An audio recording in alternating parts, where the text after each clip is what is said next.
ဒီလေးမှာမွားတက်နေရကိုတွေးဆုံနေရပဲလို့ထင်နေသေးတာတကယ်တော့မွားသတိလေးတစ်ကောင်ကခွေးလေးရဲ့အစ်စ်တွေကိုရောင်စေနိုင်တယ်လို့ကြောက်ကက်ကိုပါပျက်စီးစေနိုင်တဲ့ line disease ဆိုတဲ့ယောဂကိုကူးစက်စေနိုင်ပါတယ်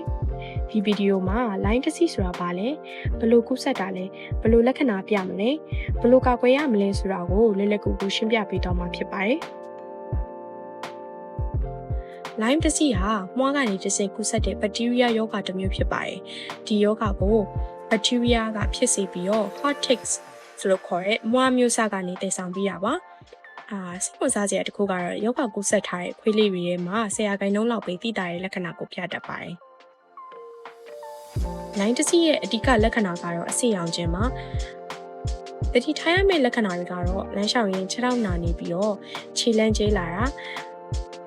အစစ်တနီယာကရောင်ပြီးတော့ရန်နှင်းငယ်ကြရင်တခြားအစစ်ကိုပြောင်းပြီးတော့ရောင်တာပြီးရင်အားမရှိဘဲနဲ့ငိုင်းနေတာအစားမစားတာအဖျားတက်တာပိုပြီးတော့ဆိုးလာရင်ကြောက်ကက်ကိုပါထိခိုက်နိုင်ပါတယ်ကြောက်ကက်ထိခိုက်လာတဲ့အခါအန်နာဝိုင်းလျှော့တာရေမများတောက်တာစီခဏခဏသွားတာကိုလေးရင်ကျလာတာနောက်ဆုံးမှာရေပင်းဆွဲရတဲ့အထိဖြစ်နိုင်ပါတယ်ဒါပြင်အသက်ရှူရခတ်တာအကင်မခံတော့တာlymph node တွေရောင်လာတာပြီးရင်အာယုံကြောနဲ့ဆိုင်တဲ့ပြဿနာတွေလည်းဖြစ်ပေါ်စေနိုင်ပါတယ်။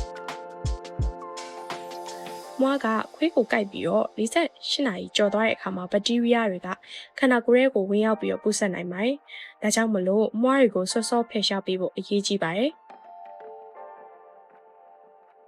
veterinary စီကိုသွားတဲ့အခါမှာယောဂဖြစ်ပုံဆေးထိုးမှတ်တမ်းကြီးအစာစားရဲ့ပုံမွှားတွေ့ဘူးလားစတဲ့အချက်တွေကိုအသေးစိတ်ပြောပြပေးဖို့လိုပါတယ်။အဲ့ဒီအခါမှာဆရာဝန်က rapid test kit CBC urine test parasitic x-ray လိုအပ်တယ်လို့စစ်ဆေးပေးနိုင်ပါတယ်။